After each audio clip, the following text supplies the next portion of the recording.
yang masih rumah sakit kecil ini, rumah sakit daerah mungkin masih di bawah 1 triliun ya. Di sana beredar uang itu setiap hari, dana itu banyak sekali. Jadi bahkan kalau di rumah sakit kami itu ada 2 bank yang ada di dalam rumah sakit, itu menunjukkan bahwa rumah sakit itu pengelolaan keuangannya sangat-sangat komplit dan sangat banyak itu ya. Yang kedua, kenapa harus ada kendali mutu dan kendali biaya? Karena rumah sakit ini adalah padat teknologi. Bahkan kalau kita melihat saat ini, mungkin teknologi kedokteran dan kesehatan itu sangat-sangat up to date, termasuk yang perkembangan teknologinya paling cepat. Gitu ya. Kemudian rumah sakit adalah institusi yang padat sumber daya manusia. Semua profesi ada di rumah sakit ya. Banyak sekali profesi yang ada di rumah sakit. Ada tenaga kesehatan, ada dokter, kemudian ada perawat, ada kesehatan lingkungan. Bahkan di situ ada ahli-ahli yang lain. Misalnya apa? Oh, ahli bangunan, arsitektur misalnya dibutuhkan juga di rumah sakit. Selanjutnya, rumah sakit juga memiliki banyak sekali regulasi yang mengatur. Jadi rumah sakit itu ada undang-undang, ada peraturan pemerintah, dan regulasi lainnya yang mengatur jalannya operasional dari rumah sakit. Rumah sakit juga harus mematuhi undang-undang tentang lingkungan hidup, kemudian peraturan perundangan yang lain tentang tentang JKN, kemudian harus mematuhi juga peraturan atau undang-undang tentang tenaga kerja dan lain sebagainya. Jadi di rumah sakit, dalam satu bangunan rumah sakit saja banyak sekali peraturan perundangan yang harus diikuti. Selain itu juga rumah sakit penuh atau banyak konflik of interest, artinya banyak campur tangan atau keterlibatan dari berbagai macam pihak. Ya, misalnya kalau rumah sakit daerah itu, yang rumah sakit daerah pasti ada gubernur, ada bupati dan lain sebagainya. Makanya rumah sakit merupakan satu institusi yang sangat kompleks. Kemudian rumah sakit adalah organisasi yang sangat dinamis, baik dari segi alurnya, baik dari segi sumber daya manusianya, baik dari segi peralatannya, semuanya dinamis. Kemudian kalau misalnya perkantoran di luar kesehatan itu hanya buka di waktu pagi misalnya, dari jam 7 pagi sampai jam 5 sore. Setelah itu off. Tapi rumah sakit tidak. Rumah sakit adalah institusi yang buka 24 jam. Jadi selama 24 jam itu istilahnya bergerak terus. Rodanya itu bergerak terus. Hari dalam 1 minggu. Tidak ada rumah sakit libur hari Sabtu libur gitu, enggak ada. Kalaupun ada yang libur, pasti roda yang lain akan ada yang menggerakkan oleh yang lainnya. Kemudian dalam 30 hari, dalam 1 minggu, dalam 1 bulan, hidup terus rumah sakit ini. Dan 365 hari buka terus rumah sakitnya. Nah, kemudian sumber daya manusianya kompleks sekali yang tadi sudah saya sampaikan di depan. Semua berbagai macam profesi ada di rumah sakit. Mulai dari dokter, perawat. Kemudian teknologinya sangat modern, sangat up to date, dan rumit. Semakin canggih teknologi sebetulnya semakin rumit. Ya. Kemudian kompleksitasnya yang lain adalah tentang pembiayaan. Ada rumah sakit swasta, ada rumah sakit negeri, ada rumah sakit pusat, ada rumah sakit BLU, dan lain sebagainya. Ini hal-hal yang sangat kompleks yang dialami oleh rumah sakit. Kemudian, kenapa manajer pelayanan pasien harus melakukan atau terlibat dalam proses kendali mutu dan kendali biaya? Karena kalau kita melihat, definisi dari MPP sendiri adalah personel yang ditunjuk oleh direktur rumah sakit melaksanakan fungsi kolaboratif untuk melakukan asesmen, perencanaan, fasilitasi, koordinasi, evaluasi, dan advokasi pelayanan untuk kebutuhan yang komprehensif bagi pasien dan keluarganya dengan menggunakan komunikasi dan sumber daya yang tersedia, sehingga asuhan yang diberikan kepada pasien itu bermutu dan biayanya efektif. Nah, oleh karena definisi ini berarti menjadi tanggung jawab manajer pelayanan pasien juga untuk melakukan kendali mutu dan kendali biaya. Karena outcome yang diinginkan dari manajer pelayanan pasien adalah asuhan pasien yang bermutu dan biayanya yang efektif. Kalau kita nanti bicara bermutu dan biaya efektif, pasti tidak akan lepas dari standar yang melahirkan adanya MPP di Indonesia adalah dari standarnya akreditasi dari SNARS ya, akreditasi 1 yang menyebutkan tentang kontinuitas atau kesinambungan. Kemudian case manager atau MPP dalam 1.1 itu seorang MPP adalah menjadi tour guide atau wali dari pasien. Jadi MPP itu akan mengikuti terus bagaimana pasien dari ruangan satu kemudian dipindah ke ruangan yang lain sampai dia pulang dan lain sebagainya. Kalau ini nanti ruang lingkup dari case manager seperti apa tidak akan saya sampaikan karena ini sudah kita bahas setiap saat ya. Nah ini yang saya maksudkan tadi, kesinambungan pelayanan MPP sebagai tour guide dari pasien. Jadi pada saat pasien mulai masuk baik dari rawat jalan maupun gawat darurat, misalnya pada saat itu sudah dibutuhkan kontribusi atau keterlibatan dari MPP, maka MPP memulai proses MPP, manajemen pelayanan pasiennya itu pada saat itu juga. Kemudian MPP akan mengikuti kemana pasien itu berada. Misalnya dari IGD pasiennya dirawat inap. Pada proses dirawat inap itu mungkin akan terjadi banyak hal ya, ada tindakan, ada pemeriksaan, ada bermacam-macam hal, proses penjaminan mutu harus dilaksanakan, kemudian ada juga pengendalian dari biaya yang diberikan yang harus diberikan oleh pasien.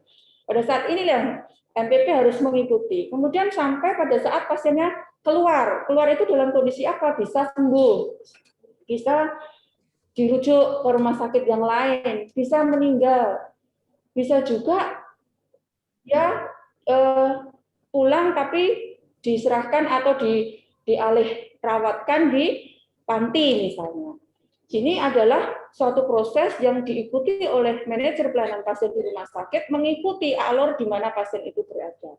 Bahkan MPP harus menjamin kesinambungan pelayanannya itu sampai pasien berikutnya, misalnya dia ada kesulitan untuk melakukan kontrol ya atau rawat jalan selanjutnya setelah rawat inap. Kalau ada pasien yang memerlukan seperti itu, MPP harus bisa memastikan bahwa prosesnya berjalan dengan lancar. Kemudian kalau bisa kita dalam bentuk perspektif gitu ya, ada perspektif pasien, kemudian ada perspektif rumah sakit. Nah, di mana profesi MPP ini berada? Jadi separuh nafasnya MPP itu ada di pihak pasien dan separuh nafas MPP ada di rumah sakit. Meskipun MPP adalah karyawan dari rumah sakit ya. Artinya bagaimana? MPP menjadi jembatan, menjadi wali, menjadi jembatan antara pasien dengan rumah sakit. Dalam perspektif pasien, dia masuk ke rumah sakit untuk dilakukan perawatan, pengennya sembuh.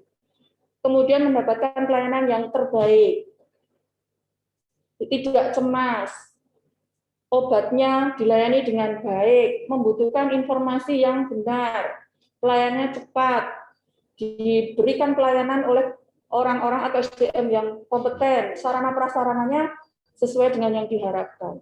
Sementara perspektifnya rumah sakit adalah ya supaya pasien yang dirawat terjamin keselamatan pasiennya, mutunya baik, kemudian komplainnya tidak ada, kemudian SDM-nya tercukupi, dan lain sebagainya. Ini perspektif dari rumah sakit. Nah, sementara sebagai jembatan tadi, MPP memiliki perspektif sendiri. Bagaimana caranya agar apa yang diharapkan oleh pasien ini bisa dipenuhi oleh rumah sakit, sementara rumah sakit juga bisa memuaskan dari pasien, seperti yang diharapkan oleh pasien.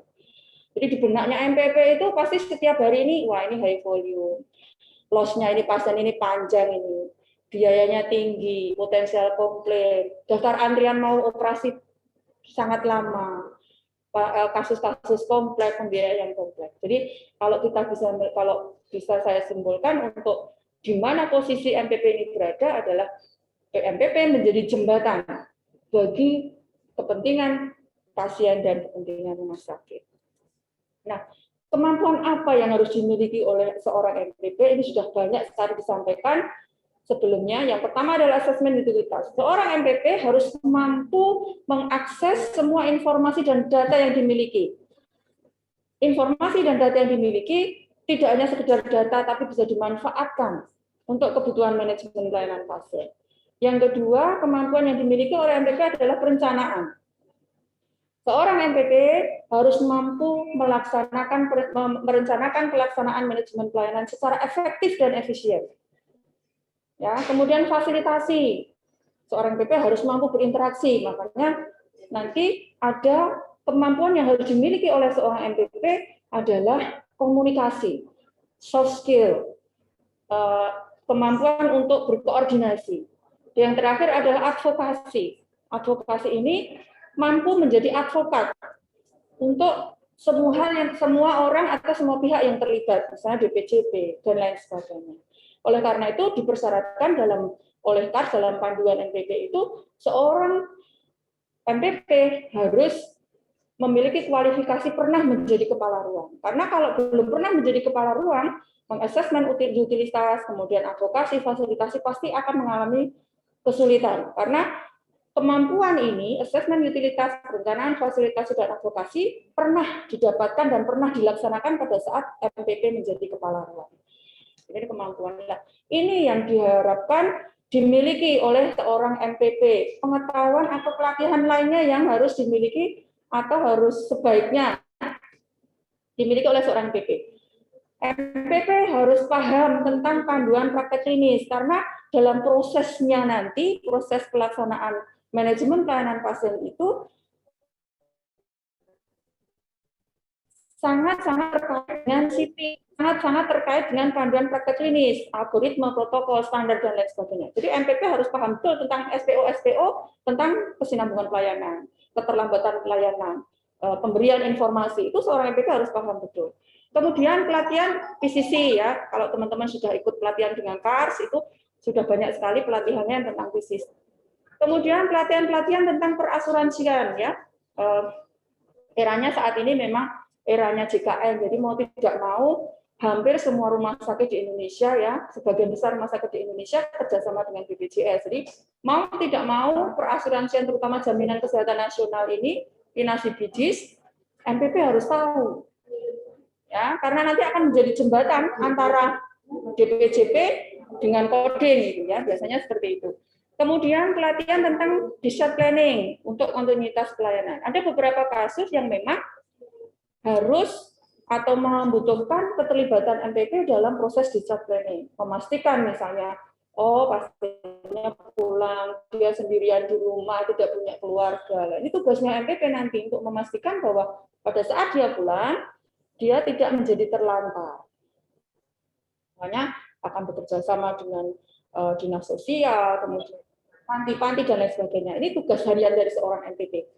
Kemudian pelatihan manajemen risiko, risiko komplain, risiko pembengkakan biaya, risiko biaya rumah sakit melebihi klaim Inasi Bidis yang ditetapkan gitu. Jadi seorang MPP harus punya kemampuan untuk melakukan manajemen risiko. Kemudian pelatihan untuk meningkatkan soft skill, ini yang saya bilang tadi.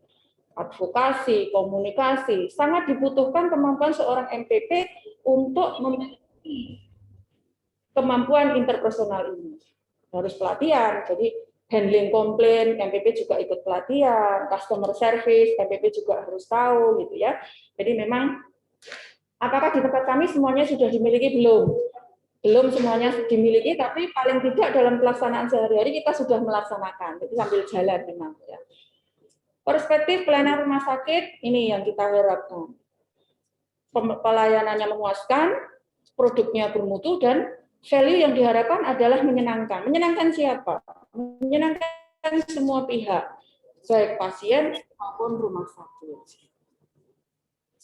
Nah, kita akan bahas satu-satu ya, sharing pengalaman tentang mutu ya. Jadi kita tadi kan akan MPP dalam kendali mutu dan kendali biaya. Jadi yang pertama kita akan bahas adalah tentang mutu pelayanan. Kalau kita bicara mutu, ada beberapa dimensi, ini hanya beberapa saja yang saya sebutkan ya. Yang pertama, kompetensi teknis. Kompetensi teknis ini maksudnya adalah ada yang mengatakan bahwa kalau suatu tindakan dilakukan oleh spesialisasi tertentu berarti sudah bermutu. Misalnya seperti itu. Kalau pasien dilakukan tindakan di ICU, perawatnya sudah mendapatkan sertifikat pelatihan ICU tingkat advance misalnya, Berarti sudah dikatakan itu bermutu. Kemudian kemudahan dalam akses. Kalau ke rumah sakit cukup ke IGD, setelah itu ditinggal layani, misalnya seperti itu. Atau pada saat kita masuk ke rawat jalan, daftarnya di lantai 1, ngambil nomornya di lantai 2, nanti periksanya di lantai 1 lagi, bolak-balik lah. Kemudahan akses ini yang juga menjadi salah satu dimensi dari mutu. Kalau aksesnya dipermudah untuk pasien masuk ke rumah sakit mendapatkan pelayanan, pasien bisa mengatakan bahwa rumah sakit ini memberikan pelayanan yang bermutu. Kemudian efektivitas, artinya bagaimana? Kalau harapan saya dalam masuk rumah sakit 3 hari dioperasi sembuh, berarti efektif persepsi pasien seperti itu. Kalau persepsi rumah sakit bangun efektif, kalau ditargetkan oleh DPJP dirawat dalam 3 hari dengan biaya 10 juta, oh ternyata cukup dengan 2 hari dengan biaya 8 juta, termasuk dalam efektif. Ya. Kemudian kesinambungan, artinya bagaimana? Kalau semua pihak yang terkait dalam pemberian asuhan kepada pasien ini terlibat dan aktif, berarti tidak ada lempar-lemparan dari satu ke yang lain, kemudian pelayanannya tepat sesuai waktu yang diharapkan, berarti kesinambungan. Ada juga mutu di dimensi kenyamanan. Kalau saya ke rumah sakitnya hijau, rindang, tempatnya tenang, sejuk, pengunjung dibatasi, ruangannya bagus, nyaman, AC, berarti mutu ini ya. Kemudian keamanan, perspektif keamanan atau dimensi keamanan. Di situ ada yang mengatakan pokoknya kalau saya masuk ke rumah sakit A, di situ dijamin aman, tidak akan ada gangguan, tidak akan ada kehilangan dan lain sebagainya. Kemudian kemudahan mencari informasi. Kalau pasien bertanya tentang A kepada DPJP, DPJP siap memberikan jawaban, pasiennya akan puas, dia akan bercerita bahwa di rumah sakit itu mutunya baik gitu ya. Kemudian ketepatan waktu lagi sesuai standar yang ditetapkan. Kalau waktunya sesuai dengan standar yang diharapkan, dalam dimensi mutu ini sebetulnya kalau kita mengikuti akreditasi ini sangat terbantu karena dalam akreditasi ini baik KARS maupun nasional maupun internasional maupun JCI ya, itu semuanya hal terkait mutu dan keselamatan pasien ada di situ. Jadi standar-standar yang diharapkan atau dicantumkan dalam proses akreditasi itu semuanya terkait dengan mutu. Nah, jadi kalau rumah sakit yang sudah mengikuti akreditasi pasti akan sangat concern terhadap mutu pelayanan ini. Nah, ini tadi yang saya maksudkan dengan efektivitas. Jadi seorang MPP itu harus membuktikan bahwa dia terlibat dalam proses mutu di rumah sakit. Dari apa? Yang pertama adalah dari hasil sendiri, hasil kinerja sendiri, atau kinerja individu ya. Kalau mungkin rumah sakit lain bilang IKI ya, indikator kinerja individu. Di situ harus dapat membuktikan bahwa saya bekerja. Buktinya apa? Buktinya saya targetkan di awal tahun, setiap bulan itu saya harus kelola minimal 45, misalnya seperti itu. Ya, dalam prosesnya bagaimana? Itu harus ada data. Datanya merupakan bukti dari proses kelolaan dari MPP tadi yang sudah tercatat di form A dan form B. Ini kalau untuk form A dan form B ini teman-teman mungkin akan banyak sekali variasinya ya. Kalau saya pribadi kita sudah dari Rumah Sakit Dr. Mulyadi untuk form A dan form B ini sudah dalam proses revisi yang ketiga. Jadi sangat dinamis ya perkembangannya. Karena kita mengikuti perkembangan, kemudian mengikuti masukan-masukan, mengikuti hasil dari pelatihan. Jadi sudah hampir kita mau evaluasi untuk form yang kedua ini untuk revisi yang ketiga. Karena ada beberapa hal yang tidak mampu kami kelola, ada beberapa hal yang harus kami masukkan menjadi option di form A dan form B. Nah, proses yang kita lakukan, proses manajemen pelayanan pasien yang kita lakukan terdokumen di dalam rekam medis dalam bentuk form A dan form B. Kemudian dari form A dan form B ini kita rekap dalam bentuk pasien kelolaan MPP. Jadi ini harus tergambar. Seorang MPP itu di awal tahun dia menargetkan setiap bulan 45 kasus minimal. Apakah sudah tercapai atau belum? Kalau belum tercapai, apa kendalanya? Harus dianalisis, dievaluasi, dan dilakukan tindak lanjut. Karena Pengelolaan pasien ini akan sangat dengan muara akhirnya adalah remunerasi atau jasa kesehatan. Sampai belum antara target yang ditetapkan di IKI atau di OPP-nya dengan kenyataan yang didapatkan setiap waktunya. Kemudian proses-proses yang lain harus terdokumen juga. Misalnya apa? Menyelenggarakan case conference gitu ya. Dan tentu saja bukan case manager yang menjalankan gitu ya, bukan MPP yang menjalankan, akan bekerjasama dengan pihak-pihak yang terkait dengan kasus-kasus yang perlu dilakukan pembahasan lebih lanjut. Ini juga harus terdokumen menjadi bukti bahwa proses koordinasi dan advokasi ini berjalan dan dilaksanakan oleh MPP. Kemudian ada beberapa hal juga yang karena MPP itu menjadi staf di bawahnya siapapun, dia berkewajiban untuk melaporkan kegiatannya. Kalau di tempat kami bulanan ya, ada laporan bulanan yang harus disampaikan oleh atasan dari MPP. Kemudian ada mungkin diberikan tembusan kepada siapa saja yang terkait dengan temuan laporan bulanan itu. Dan jangan lupa mungkin sebagai ASN ya, karena kami di Rumah Sakit Morbi adalah ASN, berkewajiban juga mendokumentasikan proses manajemen pelayanan pasien ini di dalam logbook, karena ini nanti akan sangat berguna bagi kami sebagai pelayanan yang sudah diberikan untuk mencapai angka kredit tertentu yang dipersyaratkan bagi ASN ya, untuk naik pangkat, kemudian pengusulan angka kredit dan lain sebagainya. Jadi proses-proses yang terkait langsung dengan individu ini harus terdokumentasi. Kalau dia tercapai berarti mutunya baik, gitu ya. Atau kalau dia tidak tercapai bukan berarti mutunya jelek, tidak. Tapi mungkin ada beberapa hal yang memang menjadi kendala atau menjadi hambatan pada saat melakukan manajemen pelayanan pasien. Kemudian ini yang prosesnya tadi ya, proses manajemen pelayanan pasien itu ada konferensi, ada edukasi terintegrasi kepada keluarga ya. Kemudian ada ronde, kemudian ada beberapa perubahan tata kelola dari proses. Sebenarnya agar apa? Agar pelayanan diberikan bermutu. Misalnya apa? Memotong antrian, kemudian reminder untuk pasien-pasien yang menjadi kelolaan dari MPP tadi untuk kontrol, gitu ya. Jangan lupa proses-proses yang telah dilakukan ini terdokumentasi semuanya, baik dalam undangan, daftar hadir, notulen, ya. Kemudian jangan lupa mengingatkan PPA untuk menulis di CPPT terkait dengan proses yang sudah dijelaskan, sudah dilaksanakan di ini tadi. Ya. Kemudian di lembar edukasi terintegrasi jangan lupa diingatkan juga, terutama untuk DPJP, menulis di lembar edukasi terintegrasi jika sudah melakukan edukasi secara terintegrasi kepada pasien. Jadi bukan berarti MPP menulis di CPPT, bukan, karena MPP punya hak untuk menulis di rekam medis dalam bentuk form A dan form B. Tapi proses yang dilaksanakan berkoordinasi dengan PPA lah, DPJP lah yang berhak untuk menulis proses tersebut di dalam catatan perkembangan pasien terintegrasi, dan kalau melakukan edukasi, maka DPJP wajib menuliskan di lembar edukasi terintegrasi.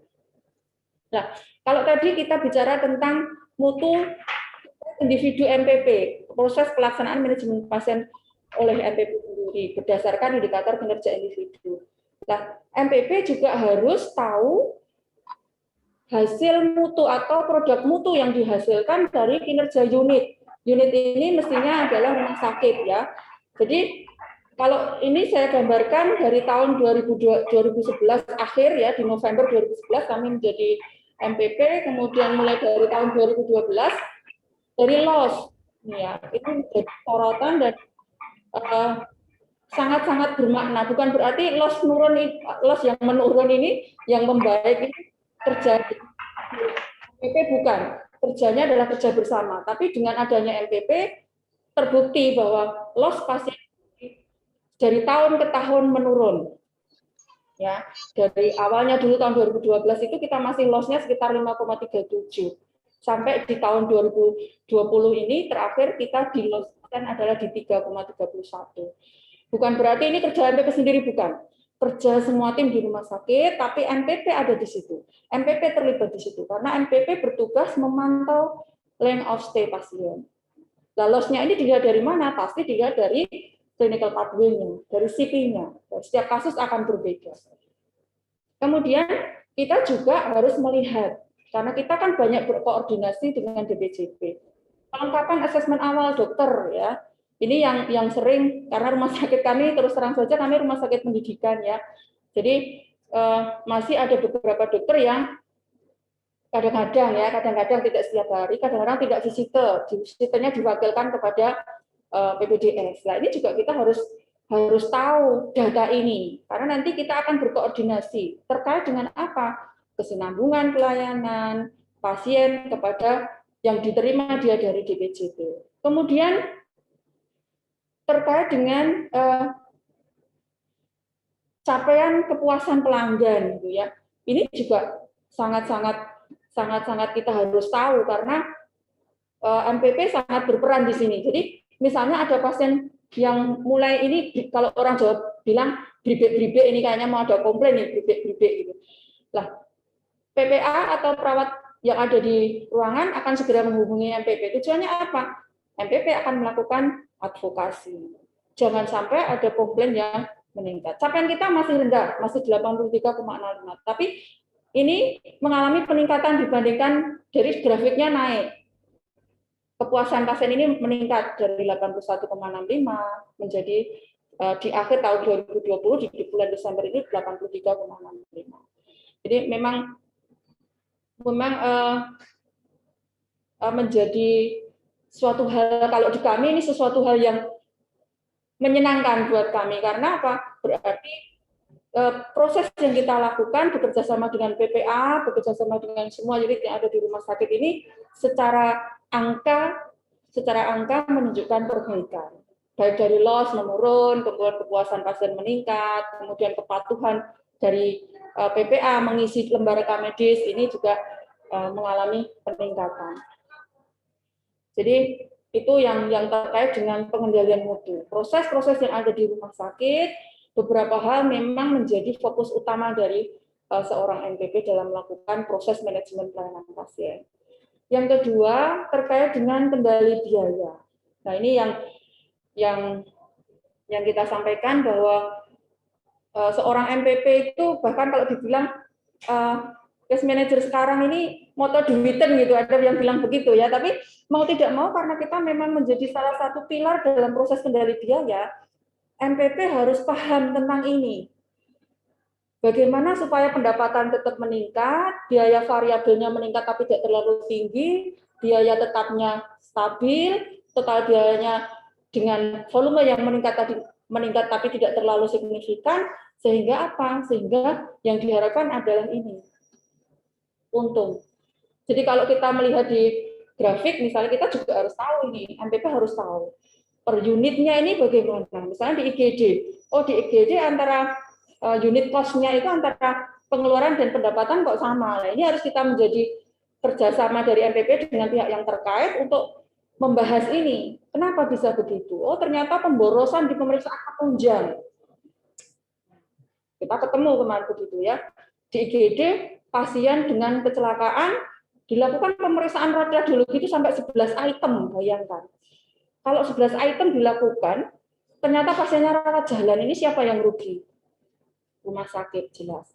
Dirawat inap pun, rumah sakit juga akan rugi, karena apa? Harusnya satu kali pemeriksaan selesai, di IGD saja sudah 11 pemeriksaan. Nah, ini harus menjadi konsentrasi juga dari seorang MPP untuk melakukan kendali biaya. Nah, ini yang kita ada beberapa nih ya, yang kita harapkan adalah yang kita warnai kuning ini ya. Jadi kalau harapannya volume pelayanannya naik, jadi pasiennya tambah gitu ya. Dari kemarin misalnya bornya 70 ya harapannya bornya meningkat menjadi 75 misalnya. Tapi harapannya adalah biaya tetapnya tetaplah minimal atau turun kalau bisa. Kemudian biaya variabelnya naik. Nah, pendapatan dikurangi total biaya, ini yang kita harapkan. Jangan sampai yang kita hadapi adalah volume pelayanannya tetap atau volume pelayanannya turun, tapi biaya tetapnya naik, kemudian biaya variabelnya turun. Nah, ini tentu kita akan menangis karena pasti akan mengalami defisit rumah sakitnya. Nah, mau tidak mau, kalau rumah sakit kami ini rumah sakit hampir 85% pasien kami adalah pasien JKN. Jadi semakin besar porsi pasien JKN, berarti fokus kita juga terkait pelayanan kepada pasien JKN ini juga lebih besar. Hampir 85% pasien kami di 2020 ini adalah pasien JKN. Jadi memang fokus kami seperti itu. Ada penurunan di bulan Februari ke sini ya, karena mulai ada COVID terhadap pasien ini. Tapi kalau nanti kita akan di belakang akan kami sampaikan, akhirnya juga akan sama dari segi volumenya. Nah, harapannya pada saat di era JKN ini adalah jumlah pasien kita banyak. Harapannya ya ini, mutu pelayanannya baik, codingnya baik, benar. Kalau sudah begitu, rumah sakit dapat pembayaran sesuai haknya, revenue naik, remun atau jasanya naik. Kalau seperti ini, kita pengennya sih seperti ini ya. Kalau seperti ini nanti tercapai, semua pasti akan bahagia. Nah, ini yang akan kita bahas. Kalau kita membahas cost ya, cost dan revenue, artinya biaya yang dikeluarkan rumah sakit dalam satu pelayanan dibandingkan dengan klaim yang diberikan oleh BPJS. Kalau yang pertama ini biayanya 10 juta, ternyata klaimnya juga hanya 10 juta, berarti kita kerja bakti. Kita masih digaji enggak? Kalau rumah sakit negeri masih, karena masih dapat gaji sebagai ASN gitu ya. Tapi kalau bayangkan kalau seperti ini rumah sakit swasta, jalan enggak? Pasti tidak akan jalan. Apakah ini yang kita harapkan? Pasti tidak. Yang kedua ini, biaya yang dikeluarkan untuk pelayanan 10 juta. Ternyata klaimnya itu hanya 6 juta. Rugi lah istilahnya kalau kita bicara dagang ya, karena mau tidak mau, sekarang banyak rumah sakit yang badan layanan umum mau tidak mau membiayai sendiri proses operasionalnya dari pendapatan yang dia dapatkan. Makanya kalau kos yang dikeluarkan itu lebih besar dibandingkan revenue dari klaim BPJS misalnya, maka rugi. Kalau rugi, bisa saja kalau rumah sakit swasta misalnya pengurangan karyawan, PHK, dan lain sebagainya. Tentu kita tidak ingin seperti itu. Yang kita inginkan adalah yang begini. Jadi, kos yang kita keluarkan atau biaya yang kita keluarkan sedikit, tapi revenue yang kita dapatkan lebih banyak. Nah, supaya begitu bagaimana? Ya, pasti ada beberapa hal atau trik yang kita akan bisa berikan ya. Masing-masing rumah sakit pasti punya trik sendiri gitu ya, punya trik sendiri. Yang penting satu, tidak menyalahi regulasi, tidak fraud. Karena nanti kalau fraud kita sendiri yang akan rugi gitu ya. Tapi memakai jalur-jalur yang benar sesuai dengan standar-standar regulasi yang sudah ditetapkan. Kalau di rumah sakit kami punya sistem namanya GESANA, Gerakan Sadar Ina, Gerakan Sadar Ina CBGs. GESANA ini adalah memahamkan atau memberikan pengetahuan kepada semua staf PPA tentang pentingnya Ina CBGs. Semua staf harus paham, semua staf harus tahu, tidak secara mendetail ya, tapi paling tidak harus paham tentang GESANA ini, Gerakan Sadar Ina. Jadi yang tahu Ina CBGs tidak hanya dokter dan koding, perawat pun harus tahu, bukan secara mendalam, tidak secara mendetail. Tapi garis-garis besarnya harus tahu. Karena nanti perawat ini akan menjadi ujung tombak dari pelayanan. Dia yang 24 jam, 7 hari dalam seminggu, 30 hari dalam 1 bulan, dan 365 hari dalam 1 tahun, berhadapan langsung dengan pasien, berhadapan langsung dengan proses pelayanan. Jadi semua staf harus sadar tentang GESANA, Gerakan Sadar. Jangan sampai apa? Bocor, bokek, akhirnya bangkrut. Nah, ini yang kami miliki untuk kendali biaya di rumah sakit. Kita punya GESANA dari Ina CBGs.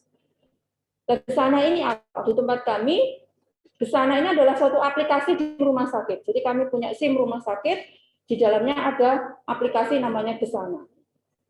Nah, GESANA ini karena ini kaitannya dengan Ina CBGs, melibatkan keterlibatan petugas coding ruangan. Jadi di rumah sakit kami di setiap unit pelayanan itu ada petugas codingnya, PJRM ya. Selain coding juga dia berfungsi sebagai PJRM dengan basic pendidikan rekam medis. Kemudian GESANA ini membutuhkan koordinasi dan konsolidasi stakeholder, baik itu DPJP, PPJP, dan seterusnya, petugas coding, gitu ya. Nah, fungsinya apa ini? Apa yang menjadi kontribusi dari stakeholder atau DPJP dan lain sebagainya? Adalah kepatuhan dan ketepatan PPA dalam mengentry data di dalam rekam medis maupun di komputer, ya. Jadi di SIM-nya rumah sakit.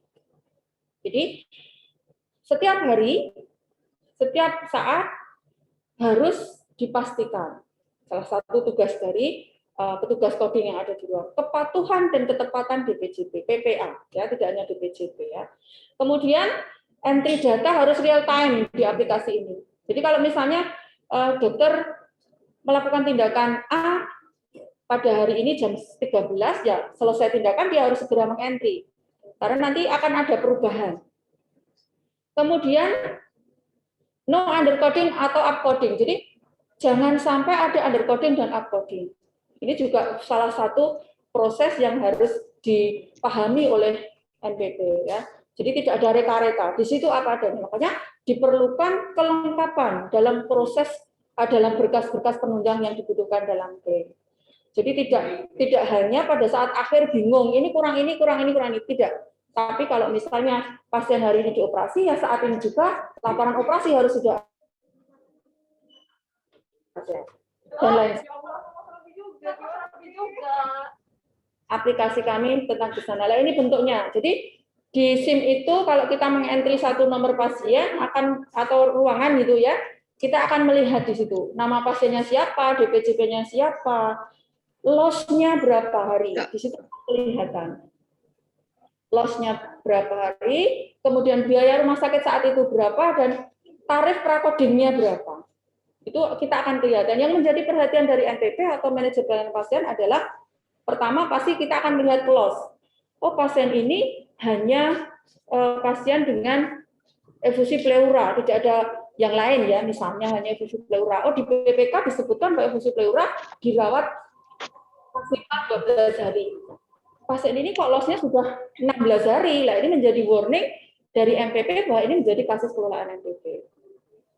Kemudian dari ke sana ini di SIM ini akan kelihatan juga biaya rumah sakit sampai hari ini berapa dan tarif prakoding pada saat itu berapa. Nah, ini yang akan kita butuhkan keterlibatan langsung dengan petugas coding. Kita akan lihat di belakang itu tanggal coding terakhir berapa, tanggal berapa. Oh, hari ini tanggal 5, ternyata coding terakhir itu tanggal 16. Wah, ini kita harus koordinasi dengan petugas coding di ruangan untuk mengupdate codingnya. Siapa tahu ada perubahan tindakan, ada perubahan diagnosa, ada penambahan pemeriksaan diagnostik yang mungkin bisa merubah dari inasi bisnisnya. Ya. Nah, ini di akhir, nanti di akhir bagian ke sana itu, di lembar terakhir itu akan ada diagnosanya, ICD-10-nya, dan ICD-9 tindakannya. Ya. Nanti munculnya tadi ya, ini penjabaran dari yang di awal tadi. Nah, ini yang menjadi senjata kami di Rumah Sakit Dr. Muardi terkait dengan kendali biaya. Jadi proses-proses ini harus dipahami, harus segera dikomunikasikan dengan pihak-pihak yang terkait, baik DPJP, baik petugas coding, atau mungkin kita konsultasi dengan atasan atau pihak manajemen rumah sakit yang lain. Nah, peran manajer pelayanan pasien di Rumah Sakit Muardi seperti apa? Jadi kalau kita melihat peran, pasti advokasi dengan stakeholder ya. Ada beberapa hal yang memang harus kita konsultasikan, harus kita mintakan kebijakan dari atasan, dari pihak manajemen rumah sakit. Nah, misalnya yang terakhir adalah perubahan di tarif tindakan dan pelayanan. Jadi ada beberapa tarif yang sudah ditetapkan terhadap satu tindakan, ternyata kita melihat di klaimnya itu lebih sedikit dari tarif yang sudah ditetapkan. Nah, akhirnya kita mengusulkan ini kepada mengusulkan kepada manajemen rumah sakit, mengusulkan pada manajemen rumah sakit untuk mengkaji ulang hal ini. Apakah tarif ini layak kalau dibandingkan dengan klaim yang sudah diberikan oleh BPJS? Nah, ini akhirnya ada beberapa hal, ada beberapa tindakan yang sedang dalam proses pengajuan pengusulan tarif ulang. Karena memang tarif ini kalau di kami ada pergubnya, jadi mau tidak mau memang prosesnya agak lebih panjang. Yang bisa kita lakukan apa ya? Tadi mengendalikan biaya-biaya penyertanya. Kalau memang klaimnya lebih rendah dibandingkan dengan tarif yang sudah ditetapkan, tidak bisa kita ubah sewaktu-waktu, itu tidak bisa. Karena perubahan tarif atas persetujuan gubernur. Oleh karena itu, yang kita lakukan adalah mengurangi beban biaya di penunjang yang lainnya. Kemudian mengendalikan over treatment atau under treatment. Ya, rumah sakit kami rumah sakit pendidikan. Jadi memang ini agak menjadi hal yang bukan sulit ya, memerlukan effort tersendiri buat kami karena ada di situ tuntutan pendidikan, sementara tuntutan pelayanan efektif dan efisien. Nah, ada beberapa kasus yang mau tidak mau karena rumah sakit kami rumah sakit tipe A, rujukan tingkat akhir, jadi PPK 3 lah istilahnya. Ada beberapa kasus yang dirujuk dari rumah sakit sebelumnya. Misalnya apa? Koreksi vertebra. Kalau kita melihat misalnya kalau vertebra ini pennya saja itu bisa ratusan juta.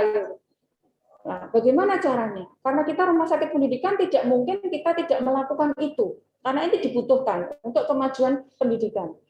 Bagaimana caranya? Kita usulkan bagaimana kalau ada pengaturan volumenya. Kalau dalam 1 bulan misalnya ada 6, biasanya kita akan atur dalam 1 bulan cukup 1 atau 2 saja. Karena kalau kita turuti klaimnya untuk koreksi vertebra ini sangat sedikit. Sementara biaya produksinya pennya saja bisa ratusan juta. Jadi tidak mungkin kita akan membiarkan rumah sakit mengalami defisit untuk kasus ini dan dalam jumlah yang banyak. Meskipun nanti ada subsidi silang, tapi siapa yang mau gitu ya, 1 kasus, 2 kasus, 3 kasus, 6 kasus semuanya rugi gitu ya. Oleh karena itu memang ada pengaturan volume tindakan. Nah, ini sudah disepakati ada pengaturan. Tidak mengesampingkan proses pendidikan yang berjalan, tapi tetap memperhatikan efektivitas dan efisiensi dari segi administratif rumah sakit. Kemudian pengendalian loss. Nah, pengendalian loss ini sangat terkait dengan DPJP. Makanya setiap ada loss yang panjang, kita akan selalu berhubungan dengan DPJP. Kita akan selalu berkoordinasi dengan beliau. Apakah masih akan ada tindakan lagi, tujuannya apa, goalnya sampai nanti beberapa hari, dan lain sebagainya. Nah, supaya ini bisa ditekan loss-nya, setiap DPJP harus menetapkan untuk kasus pasien ini rencananya akan dipulangkan dalam berapa hari. Nah, ini apakah akan sudah berjalan semuanya? Belum. Ada beberapa kasus yang kami memang merupakan tipe tipe A yang rujukan tingkat 3, kompleks sekali kasus-kasusnya, tidak semuanya bisa berjalan sesuai rencana. Tapi kita sudah melakukan proses untuk rencana pemulangan pasien ini dilakukan H-1. Memang belum berjalan dengan baik, tapi dalam proses berjalan. Kenapa ini bisa harus dilakukan dan harus siap? Karena berkas sebelum pemulangan pasien H-1 sudah lengkap. Kalau berkasnya sudah lengkap, target waktu yang ditetapkan dari kelengkapan berkas ruangan dari ruangan, kemudian sampai ke PJRN, waktunya yang ditetapkan respon time-nya adalah maksimal 1 hari, ini bisa tercapai. Tujuannya apa? Di sini 1 hari, kemudian sampai di Kodim Pusat 1 hari, di sini sudah sampai 1 hari, proses klaimnya tidak akan berjalan lambat. Nah, ini kita sudah, alhamdulillah sudah mengalami proses penurunan ya, penurunan dalam respon time proses pengekliman. Kalau dulu itu kita misalnya bulan ini ya, bulan Maret kita itu terima JB-nya itu bulan Agustus 2020 gitu. Kalau dulu ya, tapi sekarang sudah sudah menurun. Ini juga masih belum bagus, tapi paling tidak sudah ada proses perbaikan. Jadi kita tinggal masih 2 bulan ya. Karena memang pasien kami banyak, jadi ya memang butuh proses ini, butuh kesadaran bersama untuk mensukseskan proses ini. Dan dari ini juga kita juga melakukan audiensi dengan TKMKB. Jadi manajer pelayanan PPP di Rumah Sakit Dr. Muardi itu masuk menjadi anggota TKMKB. TKMKB itu tim kendali mutu dan kendali biaya. Kemudian menjadi anggota dari tim Kesmek. Ada juga yang menjadi anggota dari tim anti fraud.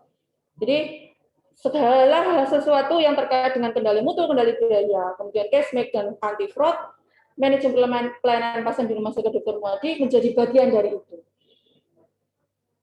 Nah, kemudian juga melakukan audiensi dengan BPJS ya. Beberapa kali kita melakukan audiensi dengan BPJS ya, dengan hal-hal yang terkait dengan klaim ya. Bahkan ada beberapa kasus yang kita sudah goal dengan BPJS, ada audiensinya dengan pendapat, klaim bisa sampai, pernah kita bisa mencapai klaim maksimal 248 juta. So, ya. Ini memang dibutuhkan suatu effort yang luar biasa, keterlibatan dari semua pihak, bahkan untuk menggolkan yang terakhir ini tadi, kita sempat benchmark ya ke rumah sakit yang lain. Rumah sakit yang lain seperti apa sih untuk kasus yang seperti ini? Kadang-kadang memang ya dibutuhkan suatu inovasi dari rumah sakit untuk meningkatkan dari proses klaim dari BPJS. Nah, ini yang beberapa hal yang kita lakukan di rumah sakit. Nah, ini yang mungkin gambaran sekilas ya, gambaran sekilas saja. Ini angka yang kita dapatkan. Jadi data klaim ada penurunan di April 2020. Ya, ini data klaim tahun 2020. Ini MPP juga harus tahu. Karena dengan ini kita akan melihat kenapa di tahun ini kita turun. Kenapa di sini loss-nya jadi meningkat. Ini MPP harus tahu, karena ini terkait dengan pekerjaan dia sehari-hari. Di April 2020 memang ada penurunan karena kita mulai merawat pasien COVID. Pasien COVID-nya masih sedikit yang masuk, sementara pasien umumnya sudah mulai tidak ada, berkurang. Jadi memang bornya pada April 2020 ini kita sangat turun ya, mencapai 40-50% dengan rata-rata bor selama ini sekitar 70-80%. Nah, tapi proses ini berjalan setelah Mei Juni, pasien umumnya sudah mulai adaptasi, sudah mulai berani masuk rumah sakit, dan pasien COVID-nya meningkat luar biasa. Bahkan pada tahun 2020 bulan sekitar Agustus atau September kita ditarget oleh gubernur harus menyediakan 500 tempat tidur untuk pasien COVID. Jadi memang Rumah Sakit Muardi seperti yang pernah diberitakan di koran-koran sampai kita mendirikan tenda darurat di depan IGD. Karena memang bludak untuk pasien COVID, karena memang kita rujuk. Tapi untuk akhir-akhir ini mulai bulan Februari 2021, alhamdulillah, semoga ini angka yang benar-benar nyata, COVID-nya sudah turun. Nah, klaimnya naik, meningkat drastis, baik klaim pasien BPJS maupun klaim COVID ya. Jadi kalau kita mengelola pasien COVID, sebetulnya kalau kita kelola dengan benar harusnya untung ya, karena klaimnya itu sangat tinggi. Nah, kita juga harus tahu di target pendapatan 2020, target Rumah Sakit Dr. Muardi ditargetkan di angka 723 miliar. Tapi capaian kita sampai bulan Desember 932 M. M-nya, nolnya ada 12.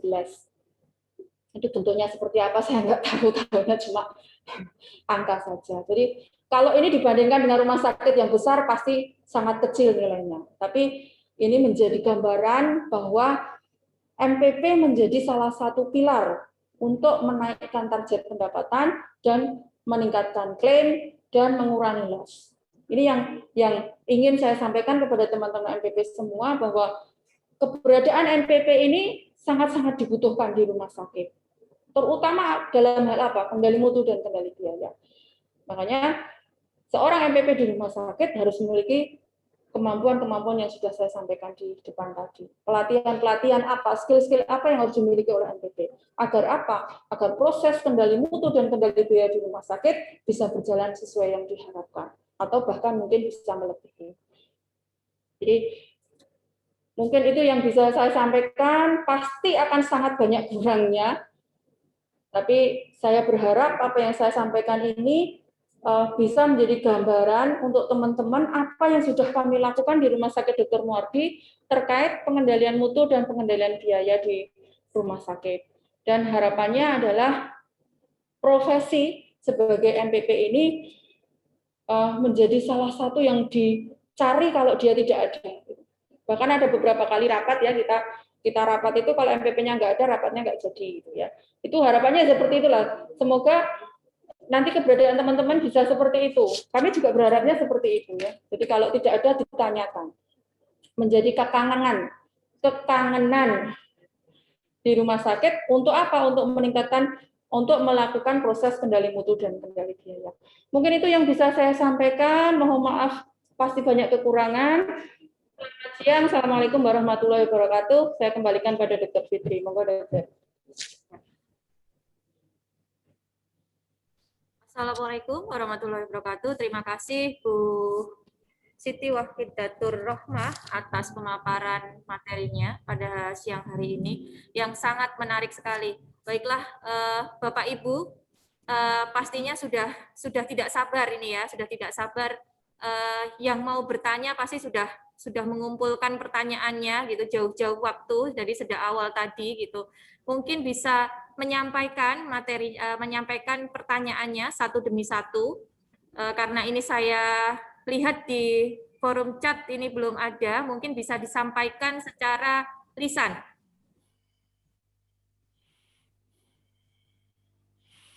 Monggo Bapak Ibu. Mungkin dari Bapak Ibu pengurus pusat.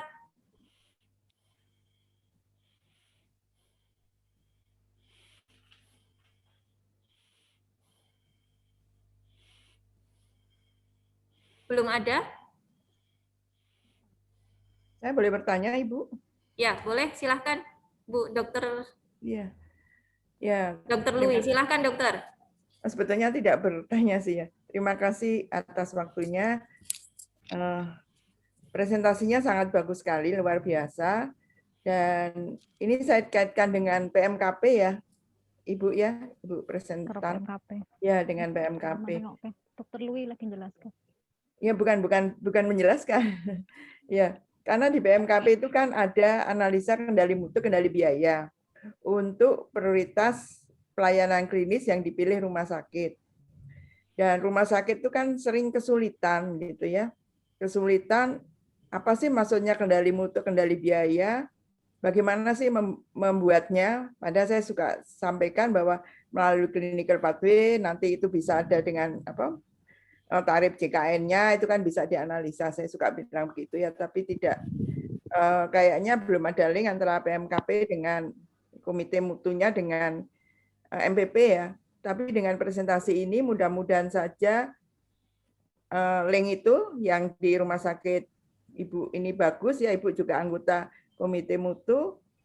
Mungkin bisa dijelaskan sedikit Ibu terkait dengan kendali biaya, kendali mutu untuk prioritas pelayanan klinisnya di rumah sakit Muwardi. Oke. Ya. Cukup Dokter? Ya, cukup ya. Terima kasih Dokter Lui. Mungkin bisa langsung dijawab oleh Bu Ida. Silakan. Terima kasih Dr. Lui. Kebetulan kami menjadi anggota komite mutu rumah sakit, juga ada beberapa dari teman-teman manajer pelayanan pasien di rumah sakit Muwardi yang menjadi anggota tim mutu. Jadi tapi memang tidak saya tampilkan di sini, Dokter. Untuk data-data itu kita juga setiap saat diundang untuk misalnya fokus pelaksanaan dari kendali mutu dan kendali biaya yang dimasukkan di KMKP ini di kasus apa gitu. Misalnya kalau tahun kemarin kita di kasus STEMI ya Mbak, kalau tidak salah nih, STEMI. Saya karena saya tidak langsung jadi tim mutu, tapi ada beberapa teman yang ikut. Itu kita dilibatkan di situ proses itu. Jadi misalnya ada beberapa indikator mutu dari unit yang terkait dengan indikator mutu utama rumah sakit. Kemudian kita sudah mulai ada tim kendali mutu, kendali biaya yang mulai mengecunkan ini, menyambungkan apakah dari proses yang dilaksanakan menjadi indikator prioritas ini dari segi pembiayaannya seperti apa. Ini sudah kita mulai bahas, Dokter. Untuk tahun ini kita masih berfokus pada kasus-kasus jantung. Jadi memang saat ini sudah beberapa kali dibahas terkait dengan pembiayaannya dari proses ini. Mungkin baru itu yang kami saat ini lakukan, Dokter. Tapi untuk ngecunkan ini belum sepenuhnya menjadi data yang bisa kita tampilkan apa namanya datuk itu belum match gitu dokter, karena ada beberapa hal yang tadi kita sampaikan, misalnya untuk kasus-kasus jantung ini obat-obatnya itu kan mahal sekali gitu. Sementara dari rumah sakit menetapkan ini menjadi indikator prioritas. Sementara kalau kita lihat dari klaim, kalau pasiennya itu sih kita masih untung gitu dok. Tapi untuk pasien-pasien kelas 2 dan kelas 3 itu kita rugi. Istilahnya kalau kita bicara untung dan rugi, kita rugi gitu. Jadi kita masih dalam proses. Yang bisa kita lakukan saat ini adalah mengurangi volume tadi, karena kita juga rumah sakit pendidikan tidak mungkin tidak melaksanakan. Jadi kita kurangi volumenya, misalnya untuk kelas 3 kita batasi berapa kali untuk kelas. Itu yang mungkin bisa saya sampaikan dokter, mungkin yang dimaksudkan dokter Lui seperti itu atau bukan ya dokter? Ya seperti itu. Jadi memang yang prioritas itu kan high risk high cost ya. Jadi pasti risikonya tinggi dan biayanya mesti mahal. Karena itu kendali mutu dan kendali biayanya sangat penting. Jadi kalau MPP bisa berperan di situ gitu ya, bisa lebih eksis gitu maksud saya di mutu, di komite mutunya ya, itu kan akan lebih bagus. Karena sekarang sering kalau pelatihan-pelatihan itu pertanyaannya itu bagaimana melakukan kendali mutu dan kendali biaya. Jadi kelihatannya tidak ada link antara MPP-nya dengan komite mutunya gitu. Jadi mohon yang hadir juga ini yang hadir kan MPP semuanya ya. Nah, bisa lebih eksis melakukan komunikasi dengan komite mutu, bisa membantu komite mutu untuk kendali mutu dan kendali biaya untuk pelayanan prioritas. Itu saja. Terima kasih Bu Ida jawabannya. Terima kasih Dr. Lui atas tanggapan dan pertanyaannya. Ya, ini sudah menanti 2 pertanyaan sementara dari Rumah Sakit Umum Pusat Karyadi. Ini teman-temannya Pak Ketua Umum IMPI. Mohon izin bertanya, jika terjadi keinginan pasien berlama-lama di rumah sakit, padahal sudah sembuh dengan alasan biaya sendiri, bagaimana? Monggo Bu Ida.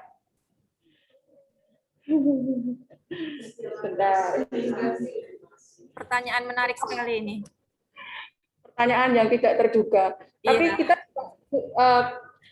kita pernah juga seperti ini ya, ada pasien yang merasa dia itu belum sembuh sebetulnya, tapi sebetulnya dari DPJP berdasarkan hasil pemeriksaan klinisnya dia juga sudah baik. Nah, biasanya kalau ada kasus seperti ini, MPP dipanggil untuk apa? Advokasi.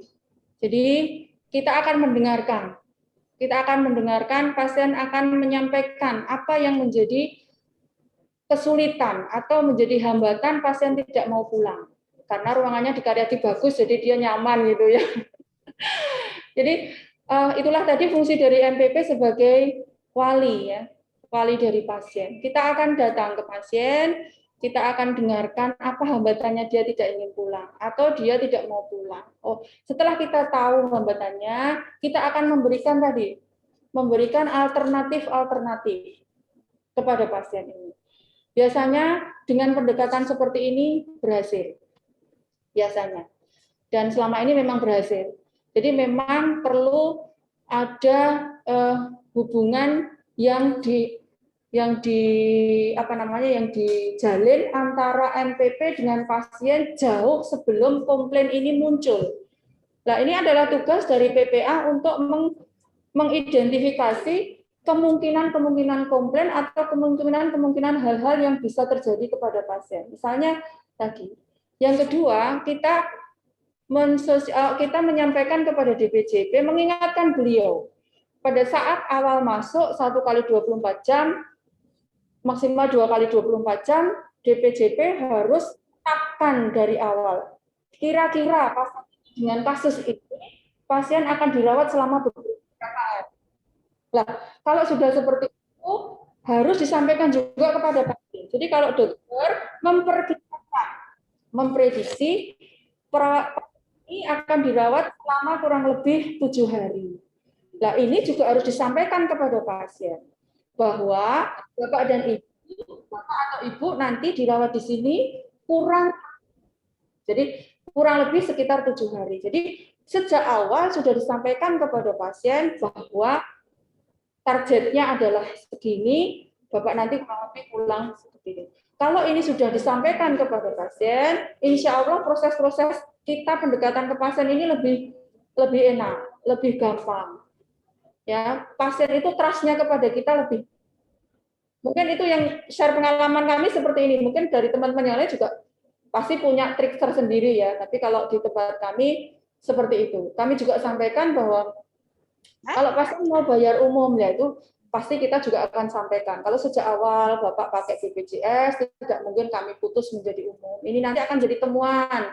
Kalau temuan seperti ini ini kita akan sampaikan. Kita harus paham proses-proses regulasi yang mengatur tentang proses ini, misalnya tentang apalah gitu ya, kita harus sampaikan kepada pasien. Mungkin itu yang bisa saya sampaikan. Intinya adalah pencegahan itu pencegahan dini lebih baik daripada menghandle masalah di akhir.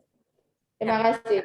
Boleh di-share Bu Ida, poin-poin apa pada saat MPP itu menyampaikan edukasi terkait pasien yang tidak mau pulang ini ya, dalam tanda kutip itu, poin-poin apa sehingga penyampaian yang diterima pasien itu kesannya bukan mengusir, tetapi kesannya adalah menyenangkan sekali bahwa aku lebih baik pulang daripada di sini gitu. Monggo Bu Ida. Karena MPP sebagai karena MPP tadi sudah saya bilang, MPP adalah wali dari pasien. Proses pendekatan yang dipakai MPP mungkin akan berbeda dengan PPA. Jadi kita berada seolah-olah kita itu ada di pihak pasien. Ya, kita akan sampaikan kalau Bapak tetap di sini, dalam bentuknya kelihatannya bagus, kelihatannya nyaman, tapi rumah sakit ini adalah ruang atau tempat yang penuh dengan infeksi misalnya. Bukan kita menakut-nakuti dia ya, tapi pada saat awal kita harus ada trust dulu dengan pasien. Jadi pasien itu harus mempercayai kita dulu, harus menganggap kita itu berada di pihak mereka. Kita berada di pihak mereka, kita akan menyampaikan hal-hal yang kemungkinan kalau pasien ini tidak pulang. Satu itu. Yang kedua tadi, ada regulasi tertentu yang tidak memungkinkan untuk memutus dari pasien BPJS menjadi umum, dia bayar sendiri. Tidak ada, karena sekarang itu online ya, apa data kita itu sudah terbaca sepenuhnya di BPJS. Jadi poin-poinnya seperti itu. Yang kalau boleh saya bilang adalah upaya kita untuk menjadi advokat bagi pasien dulu. Jadi kita harus membina trust dulu dengan pasien, baru kita akan masukkan apa yang menjadi keberatan dari rumah sakit, bukan berarti tidak boleh ini, tidak boleh ini, tidak. Tapi kita akan menyampaikan, kemudian memberikan alternatif. Mungkin itu, Dr. Fitri. Ya, terima kasih. Berarti kata kuncinya ada di trust, advokat, sama poin-poin yang menjadi keberatan rumah sakit. Ya. Baik, yang ketiga pertanyaannya adalah dari Ibu Elin Prasetyani dari RSUD Kota Madiun. Untuk pasien ICU seringkali ditemukan biaya yang tinggi, los panjang, sementara kondisi pasien belum membaik. Langkah apa yang dilakukan oleh MPP? Ini makanan saya sehari-hari. Jadi sebetulnya kalau kita mau berhitung, pasien yang dirawat di IP sesuai dengan regulasi, maksud sesuai dengan CP yang ditetapkan, rumah sakit harusnya tidak rugi. Karena IP itu klaimnya tinggi. Tadi saya sampaikan, klaim kita ada pasien yang sampai 248 juta, klaim dari BPJS. Itu salah satu caranya adalah kita betul-betul melihat kondisi pasien, koordinasi dengan BPJP. Kita melihat di borangnya klaim itu seperti apa sih yang dikehendaki, di pasien ini ada atau tidak. Kalau di pasien ini ada, kita tinggal melampirkan atau melengkapi berkas-berkasnya. Jadi antara klinis dengan kebutuhan klaim itu sesuai. Bukan kita berarti upcoding, bukan. Tapi kadang ada beberapa hal, karena orang-orang coding itu bukan DPJP, bukan perawat yang tahu kondisi pasien betul. Dia hanya melihat di catatan.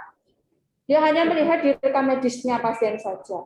Harusnya kalau secara rata-rata pelayanan di intensif itu adalah pelayanan yang menguntungkan.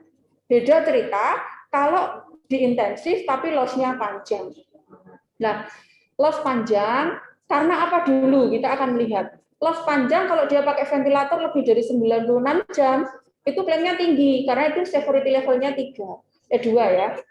Severity level 2. Kemudian kalau kita bukan mensiasati ya, kita melihat juga kondisi pasien. Kalau dia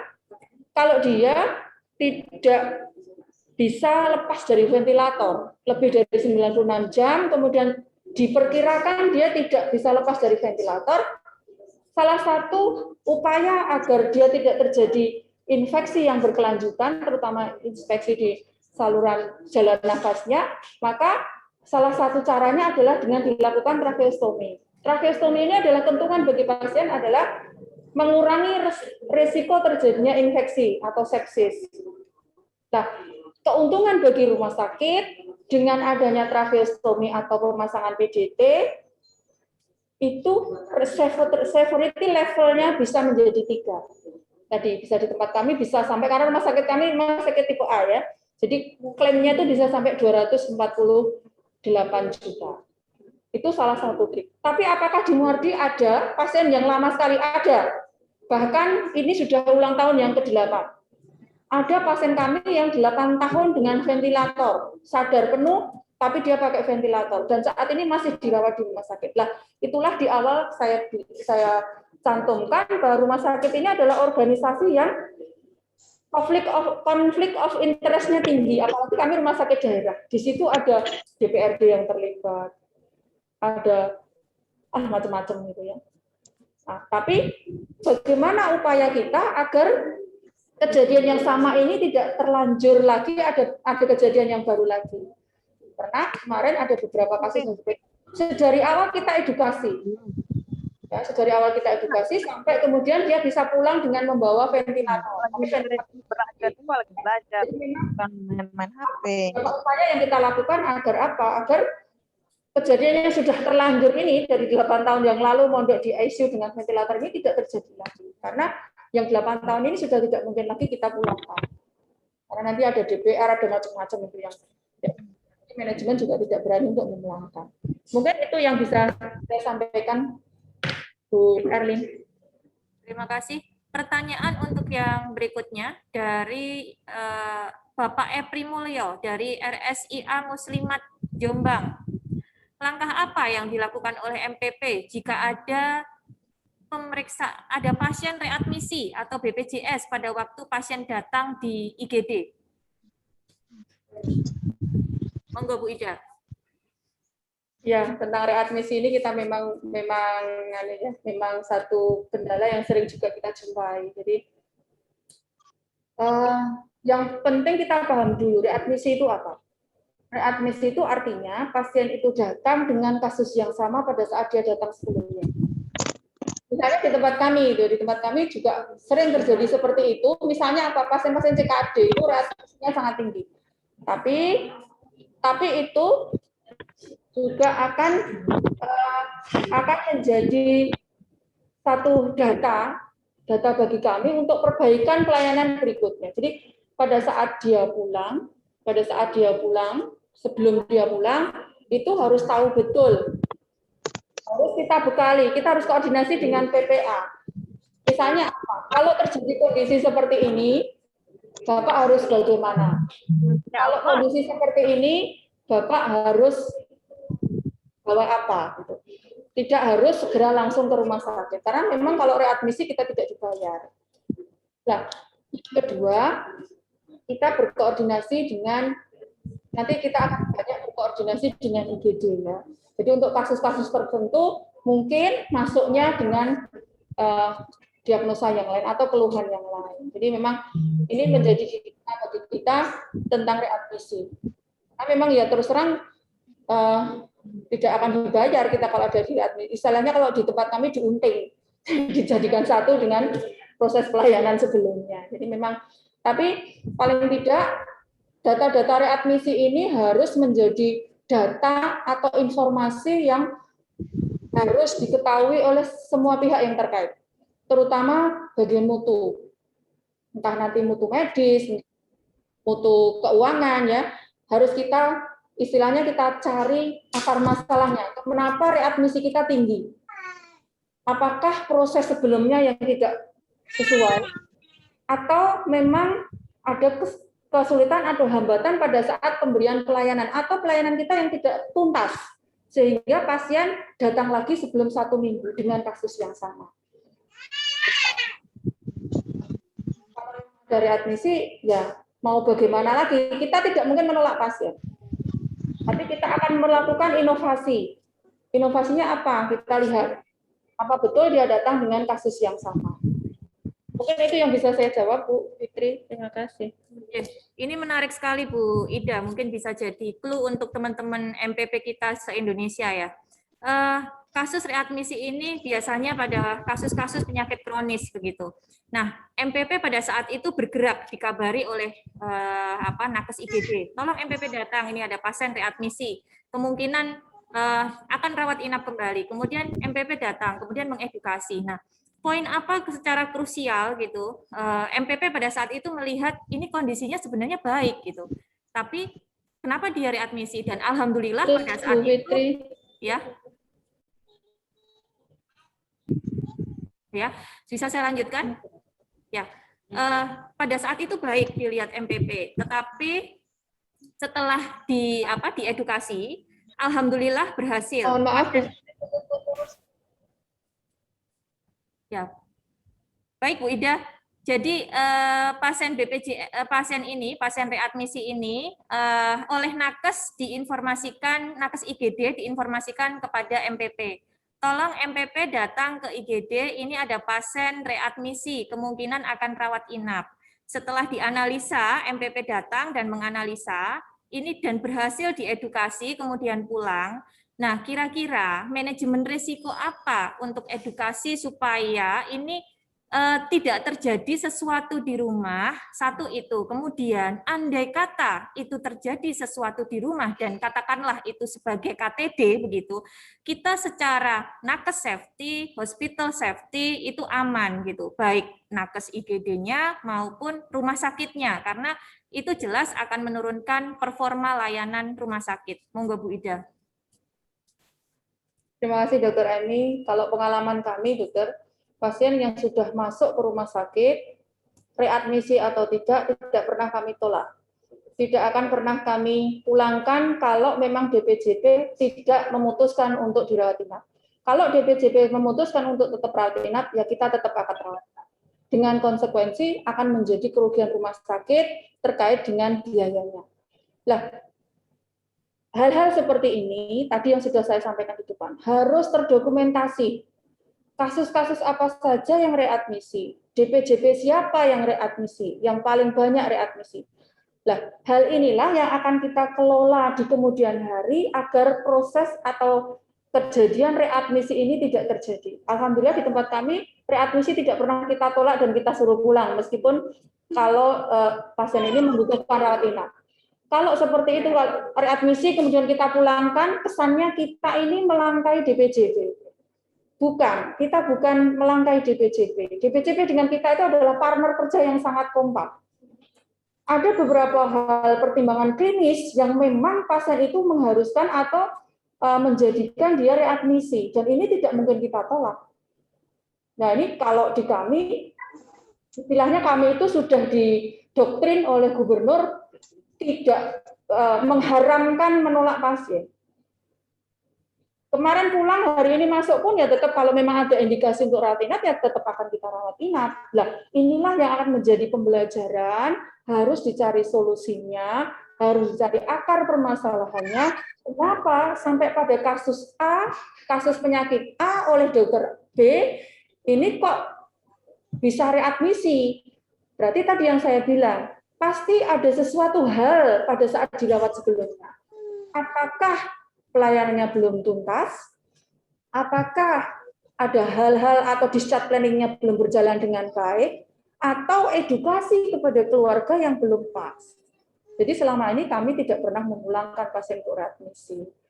Jadi readmisi pun tetap kita akan kelola, tapi data pasien readmisi akan menjadi bahan diskusi untuk perbaikan yang akan datang. Mungkin itu yang bisa saya jawab, Dr. Fitri. Oke, terima kasih. Bisa menjadi clue oleh teman-teman MPP Indonesia bahwasannya apa yang MPP lakukan itu membreakdown dari yang diadviskan oleh DPJP, Bu Ida.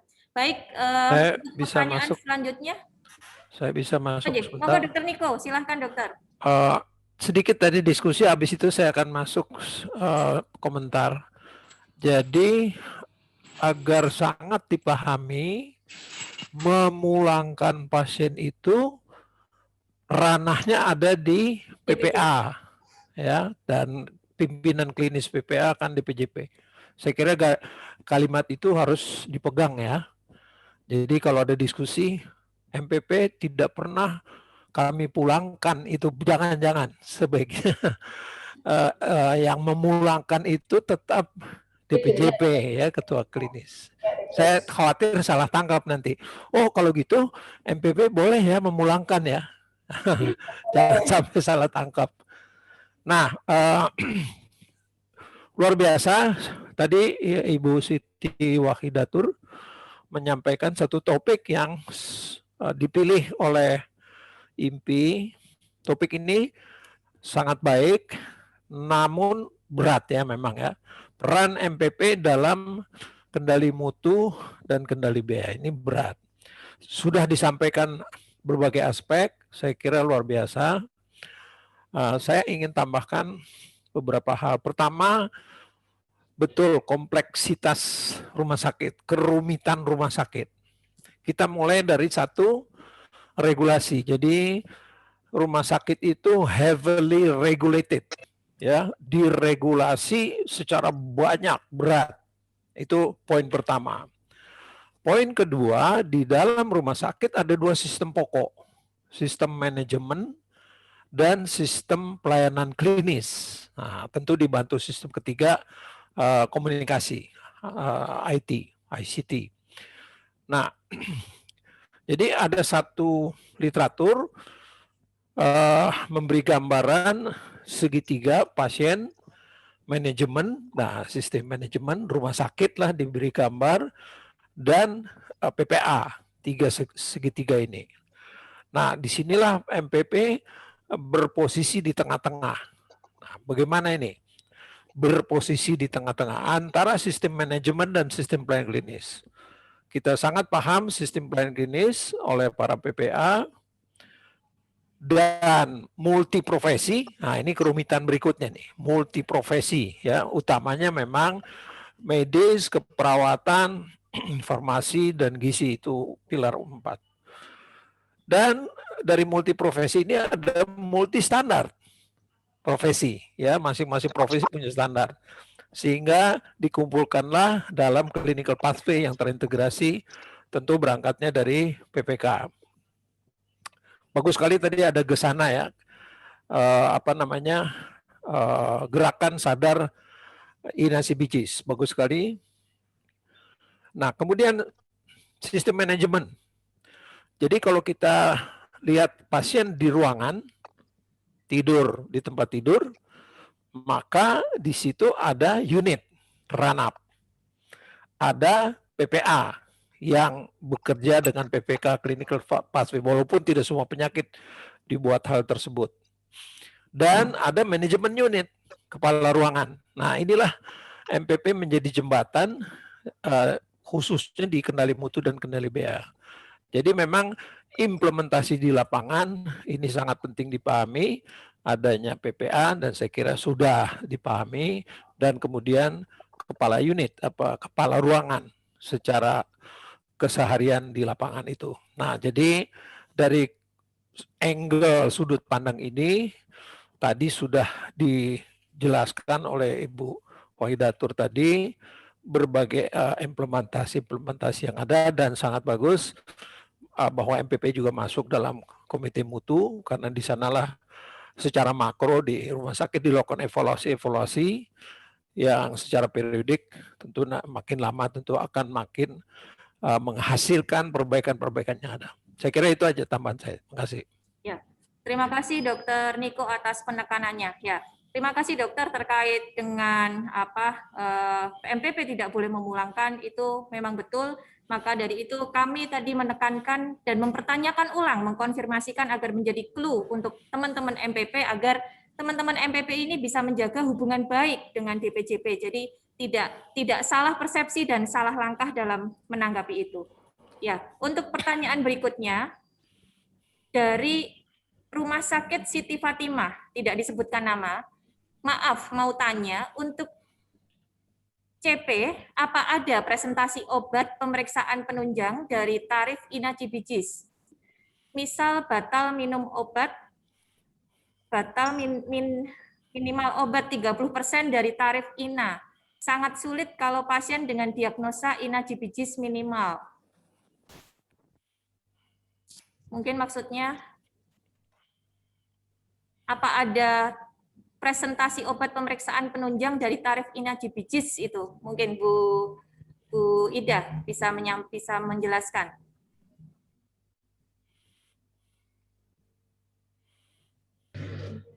Saya masih belum bisa. Mungkin persepsi saya begini. Apakah untuk pemeriksaan penunjang itu ada masuk di dalam INA itu ya? Iya, sepertinya seperti itu, Bu. Jadi kalau ada saya memahaminya gitu, iya. Saya memahaminya begitu, Dr. Fitri. Ya, Berarti sama. sama gue sehati, Dr. Fitri. Jadi begini, kalau kita membaca tentang Ina Cibijis itu ada INA, ada ICD-10 tentang diagnosa dan ICD-9 tentang tindakan. Nah, dari ICD-9 dan ICD-10 itu di bridging. Nah, ada beberapa kasus atau diagnosis yang membutuhkan kelengkapan data. Nah, misalnya, oh pasien ini didiagnosa dokter dengan pneumonia. Lah, tidak bisa kita memasukkan di coding itu hanya dengan pneumonia saja tanpa ada hasil pemeriksaan penunjang, ronsen misalnya. Kemudian hasil kultur swab, kultur ventilator misalnya. Gitu. Nah, ini yang dimaksudkan. Kalau penegakan diagnosa pneumonia itu kan ada syarat yang berlaku. Kalau dokter menegakkan sepsis, berarti di situ harus ada hasil kultur darah, kemudian hasil apa Mbak sepsis lah ya. Nah, peningkatan kalsitonin misalnya seperti itu. Jadi tidak serta-merta pemeriksaan diagnosis ada di Ina Cibijis dan Ina Cibijisnya, tapi ada keterkaitan antara ICD-10 dengan hal-hal apa yang harus dilengkapi untuk menegakkan diagnosa itu. Ada beberapa pemeriksaan penunjang yang bisa kita masukkan di dalam tindakan atau ICD-9.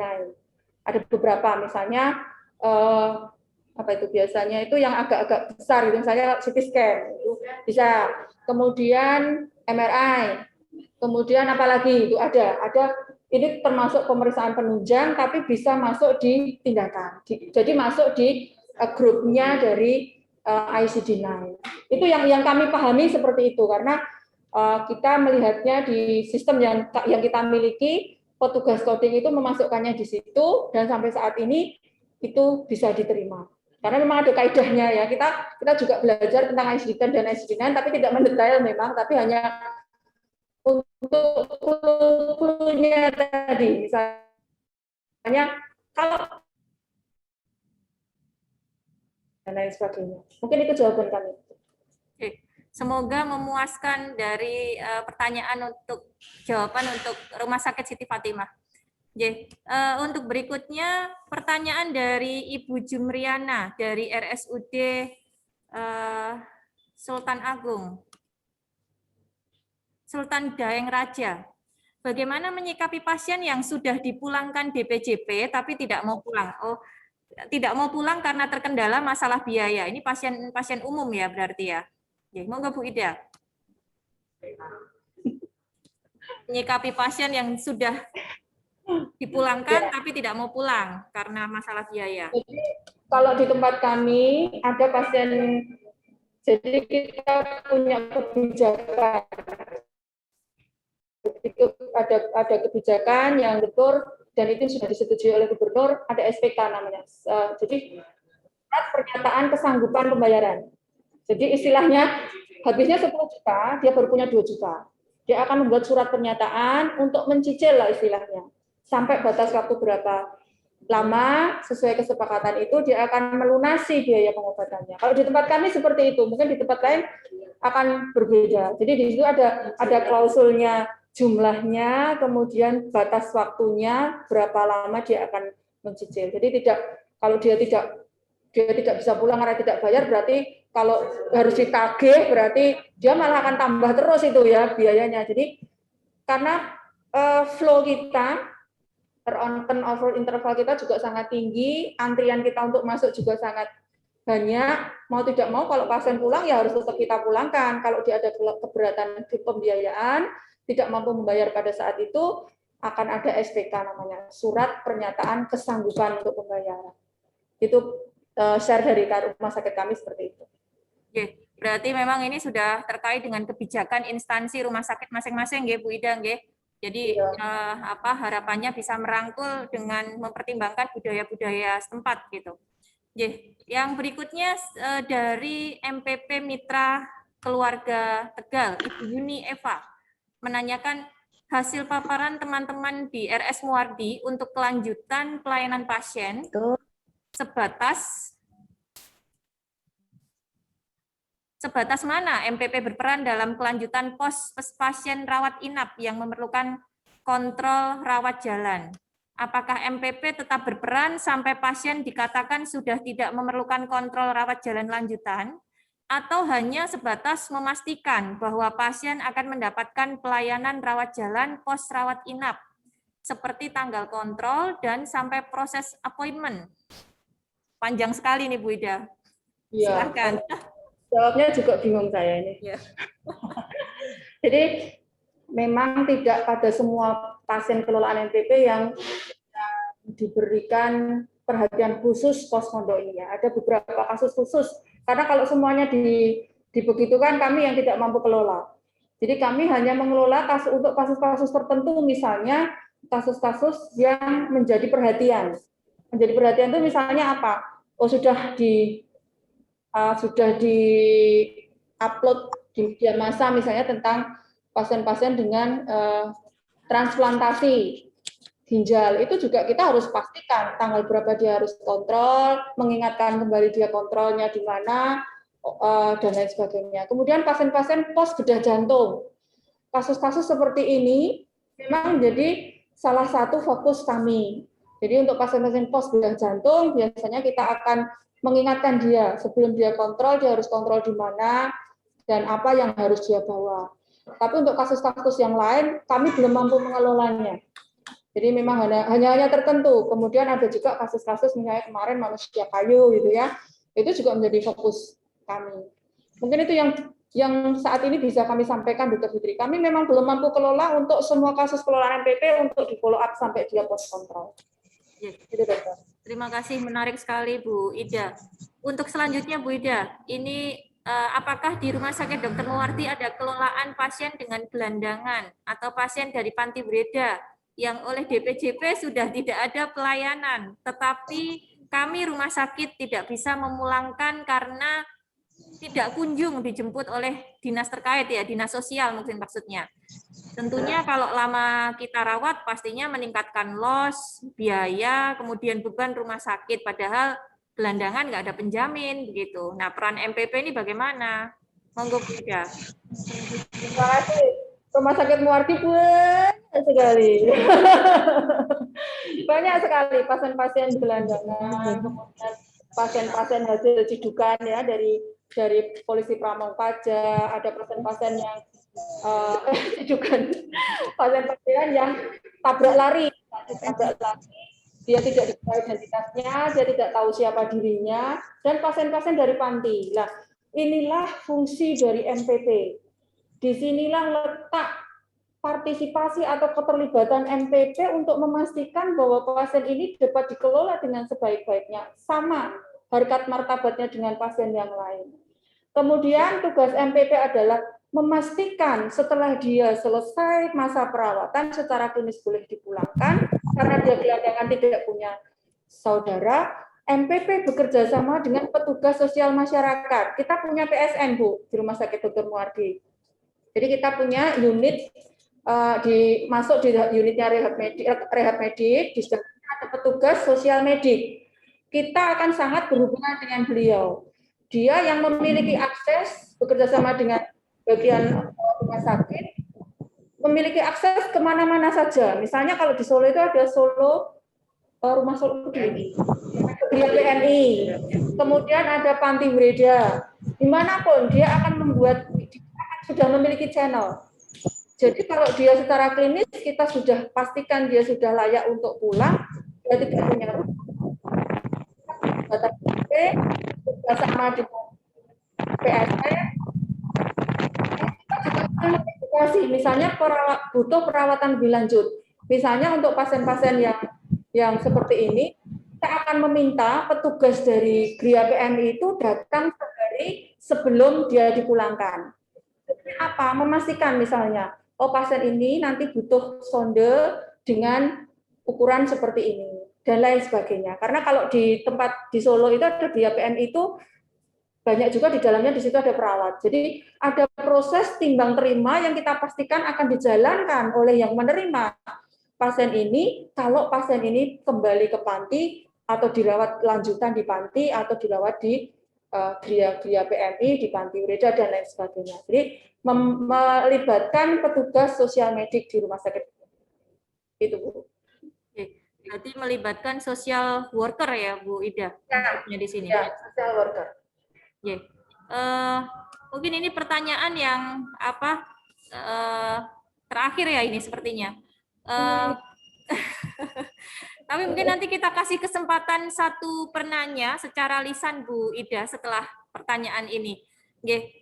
Ini di luar kendali mutu dan biaya. Untuk dari Ibu Indah Mardianti, untuk RS di mana MPP terdiri dari dokter umum dan perawat, apakah ada perbedaan peran atau tugas dalam menjalankan fungsi MPP atau sama saja? Monggo Bu Ida. Mungkin kami berbagi pengalaman ya. Jadi selama periode kurang lebih 10 tahun saya menjadi MPP, itu di awal-awal kami dulu, itu MPP juga ada dokter. Dokternya bahkan dokter spesialis ya. Kalau ditanya apakah ada perbedaan peran, insya Allah sebagai case manager tidak ada. Sebagai MPP sama tugasnya. Nah, tetapi sebagai profesi yang diwajibkan oleh profesi untuk memenuhi target kompetensi di profesinya, beda pasti. Dokter pasti dengan profesi medisnya, dia harus mencukupi kebutuhan untuk angka kreditnya. Sementara kami, MPP yang dari perawat, juga harus memenuhi kebutuhan sebagai angka kredit perawat. Jadi ada waktu-waktu tertentu, kami tetap harus menjalankan proses sebagai seorang perawat dan sebagai seorang dokter. Tapi secara tupoksi sebagai manajer pelayanan pasien tidak ada perbedaan. Apakah dia dokter, apakah dia seorang perawat, atau background pendidikan atau profesi yang lainnya. Kalau di kami seperti itu. Tapi untuk saat ini, karena kami percaya kalau medis itu kan ada independensi untuk melakukan pelayanan klinis ya. Jadi mungkin karena terlalu repot ya kalau dokter, makanya di Rumah Sakit Muardi dipertimbangkan MPP-nya adalah semuanya dari perawat.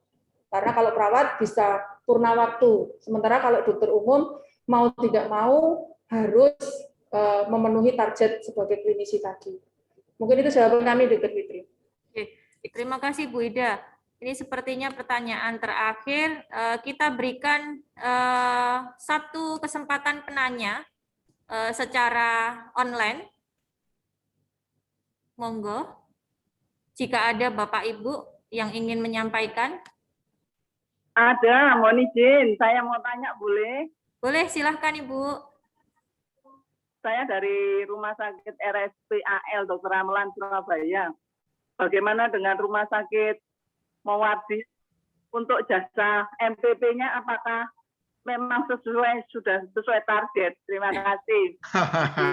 Pertanyaan menarik sekali Bu Ida, mau dijawab. Ini yang ditunggu teman-teman ini Bu Ida. Mengingat pekerjaannya begitu berat.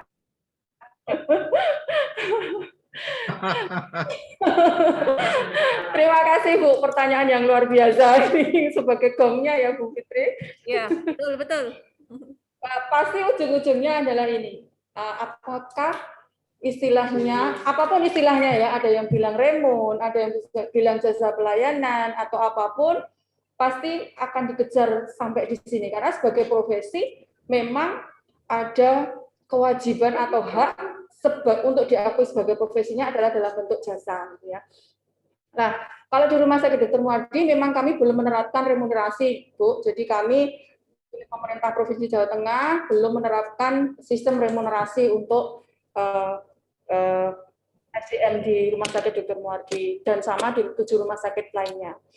Jadi kalau ditanya tentang, jadi kalau di kami ada jasa ya, kalau di kami ini ada namanya jasa pelayanan, masih namanya jasa pelayanan, belum remunerasi. Jadi pembagian jasa ini berdasarkan poin, jadi berdasarkan indeks ya, berdasarkan indeks. Jadi selama ini indeks dari, misalnya ini, indeks ini berdasarkan dari 1 masa kerja, pendidikan, jabatan. Ini garis besarnya saja ya, tapi perinciannya banyak itu nanti. Perinciannya banyak, dari jabatan itu ada 1, 2, 3 dan lain sebagainya. Tapi secara garis besar, jasa yang kami terima itu berdasarkan itu. Jadi ada pendidikan, masa kerja, dan jabatan. Dari jabatan ini, indeksnya akan berbeda masing-masing jabatannya. Jadi misalnya kalau karena MPP ini basicnya harus pernah menjadi kepala ruang, otomatis indeks dari MPP adalah di atas kepala ruang. Jadi kalau di kami kepala ruang itu indeksnya 25, MPP indeksnya 30. Nah, 28, 30 ada yang 2. MPP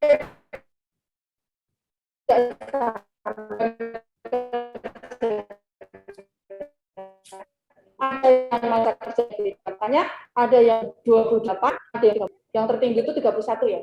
Aku berarti. Enggak tahu kan aku gitu. Jadi indeksnya dari 28 sampai 31 ini indeks untuk MPP. Jadi ada nilai tersendiri untuk MPP ini di nilai jabatan tadi karena kita memang belum remun. Kemudian kepala ruang ini ada di nilai 23 sampai 25. 23 sampai 25. Ya, jadi seperti itu. Bagaimana penghargaan kepada MPP ya itu tadi, karena standarnya kualifikasi MPP adalah sudah pernah menjadi kepala ruang, otomatis jasa yang dia terima di atas kepala ruang. Itu dari kami seperti itu, Bu. Kalau untuk rumah sakit yang sudah menerapkan remunerasi nanti akan lebih bagus lagi karena di situ ada beban, ada target capaian gitu. Kita sudah mulai sebetulnya kemarin kita sudah mulai ngengreng untuk remun, tapi ternyata ngengrengan kita tidak di ACC oleh gubernur masih menetapkan menggunakan jasa pelayanan. Mungkin itu bisa Mohon izin. Bu Murhari. Ya Bu, silakan Bu. Mohon izin. Ya. Di sini kebetulan rumah sakit kami ini akan segera beralih ke sistem BLU. Ya, MPP ini dikanakan akan di manajemen, sedangkan kita kan sebetulnya pelaku, kita kan langsung menangani ke pasien. Dalam hati kecil saya, kita itu enggak setuju kalau dimasukkan ke manajemen karena memang objek kita itu pasien. Mungkin itu jam. Putus begitu. Ya, sepertinya yang ditanyakan MPP ini ke pasien, sedangkan terkait jasa ya sepertinya ya, terkait jasa. Mungkin bisa diulang lagi, Bu. Putus-putus juga tadi di saya. Bu Muharini bisa diulang lagi, Bu? Susan? Oh, ya. Kemudian aku batisnya ulang. Tadi berarti kayaknya kok ya Dr. Fitri. Kalau sebagian saya dengar tadi MPP mau dimasukkan di manajemen gitu ya, tapi tidak setuju. Ya, kalau saya pribadi juga saya nggak setuju karena MPP ini adalah tenaga fungsional. Di situ disebutkan di definisi jelas kok bahwa MPP adalah tenaga fungsional. Jadi dia bukan di manajemen rumah sakit. Maksudnya manajemen itu manajemen benar, dia ada proses manajemen di situ, tapi bukan kalau manajemen yang dipersepsikan itu adalah pejabat struktural ya. Jadi bukan pejabat struktural. Jadi harus dibedakan bahwa ada jabatan struktural, ada jabatan fungsional. Nah, MPP di standar sudah disebutkan adalah jabatan fungsional karena dia berhadapan langsung dengan pasien. Ya, Mungkin arah pertanyaan ini endingnya apakah ada dampak konsekuensi ke masalah jasa atau kemungkinan ke angka kredit dan lain sebagainya, begitu mungkin Bu Ida. Ya kalau ini pendapat pribadi ya, pendapat Ya. pribadi. Kalau jasa pasti akan berbeda ya tergantung rumah sakit atau tergantung kebijakan yang dianut oleh rumah sakit tersebut. Misalnya kalau Muardi ya kita harus mengikuti Pergub, peraturan gubernur. Untuk jabatan struktural itu seperti apa, untuk jabatan fungsional seperti apa. Tapi sebagai suatu profesi yang pada profesi awalnya adalah seorang misalnya perawat atau dokter, ya harus tetap melaksanakan proses fungsionalnya tadi, fungsional awal sebagai profesi tadi. Karena dia berhadapan langsung dengan pasien. Kalau menurut saya sih seperti itu, Bu Fitri. Terima kasih Bu Ida. Sepertinya itu memang ending dari semua pertanyaan, ya. Bu Ida bisa bernafas dulu, Bu Ida. Ya, diskusinya sangat menarik sekali siang hari ini, mampu membawa euforia teman-teman. Ini harapannya nanti di webinar selanjutnya bisa menjadi topik terhot ya untuk jenjang karir, reward dan remunerasi mungkin ya. Oke, baiklah Bapak Ibu hadirin peserta dan tamu undangan sekalian yang kami hormati, telah tiba kita di sesi akhir penyampaian materi oleh Bu Siti Wahidatur Rohmah, Eskep Nurse ya, dengan topik peran MPP dalam mengawal kendali mutu dan biaya. Ya, mungkin perlu kami sketch sedikit dan petakan ya dari pemaparan kita di Biweekly kita di siang hari ini, bahwasanya ternyata diperlukan kecerdasan KSA ya. Saya pikir kompetensi, skill, attitude untuk memenuhi dimensi mutu pelayanan dan kendali biaya. Kenapa kami sebut seperti itu? Karena MPP ternyata dalam menjalankan mekanisme kendali mutu dan kendali biaya itu supaya dapat secara beriringan dan berdampingan, tentunya tanpa kendala, hambatan, dan benturan antar bagian, itu diperlukan sebuah kompetensi yang berisi amunisi tentang bekal ilmu pengetahuan, tentang profesi kesehatan basicnya, kemudian ilmu tentang clinical pathway, protokol, standing order, kemudian skill tentang pengkodingan dan pengetahuan tentang inagibisis, kemudian ilmu tentang patient safety, itu ternyata tidak murni kompetensi itu saja, tetapi perlu skill dalam apa? MPP perlu skill dalam melihat, menganalisa masalah inti yang terjadi pada pasien, masalah pengganggu yang ada di lingkungan pasien, dan menyederhanakannya agar menjadi poin-poin yang mudah untuk dipetakan dan dikendalikan, alternatif pemecahannya secara prioritas demi prioritas. Yang tentunya dalam mendampingi kompetensi dan skill perlu software dari body MPP itu sendiri, yakni apa? Harus bisa menunjukkan pribadi yang santun, yang hormat, yang toleran, yang rapi dalam berkomunikasi dengan kecerdasan emosional yang tentunya handal. Agar apa? Agar bisa dimudahkan dalam berinteraksi. Dengan siapa? Dengan lawan sesuai kebutuhan kita, lawan bicara kita. Siapa itu? PPA, manajemen, dan stakeholder tentunya, baik internal maupun eksternal. Harapannya MPP betul-betul mampu menjadi profesi yang mengamankan mutu dan biaya, mampu menjadi profesi yang mengamankan manajemen dan institusi, sehingga mendukung upaya patient safety, nakes safety, hospital safety, dan public safety. Ya, mungkin itu Bapak Ibu yang bisa kami hadirkan di Biweekly pada siang hari ini.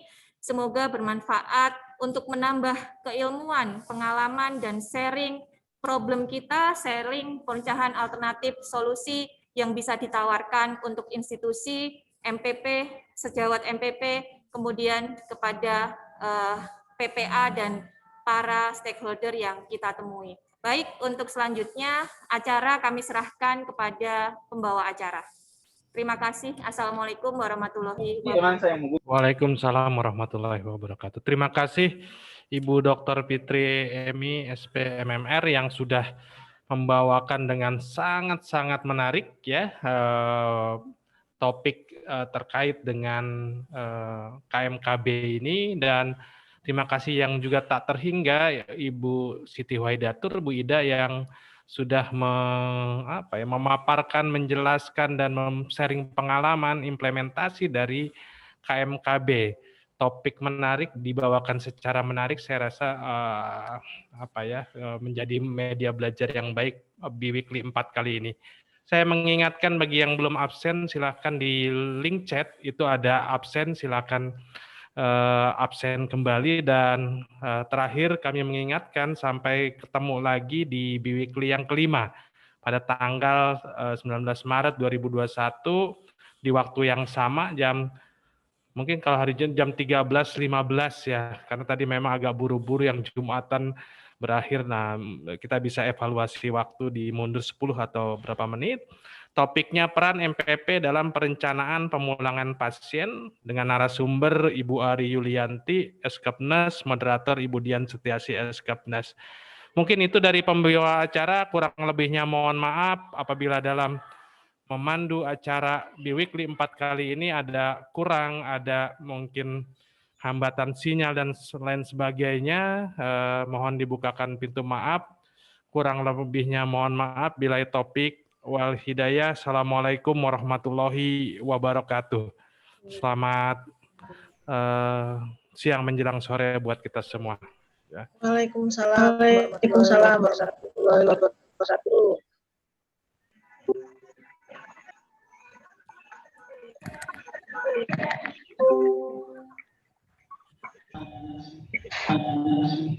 Terima kasih ya, Bapak Ibu Panitia. Ya, sama-sama. Terima kasih. Terima kasih.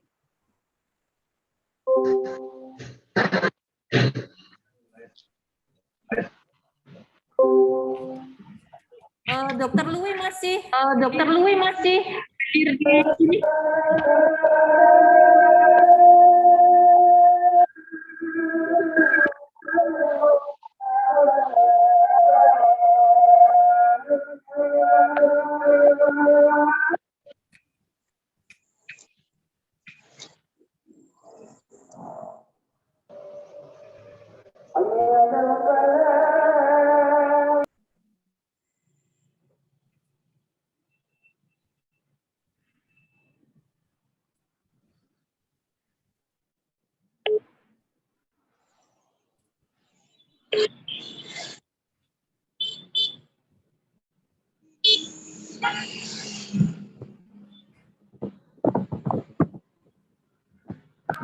Assalamualaikum, terima kasih.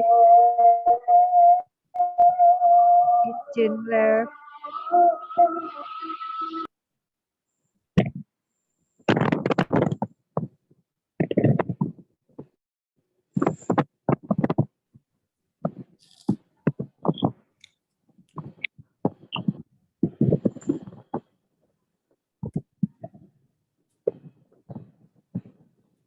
Oke, terima kasih Bapak Ibu sekalian, izin live dari forum karena harus melaksanakan tugas yang lain. Oke, Assalamualaikum warahmatullahi wabarakatuh.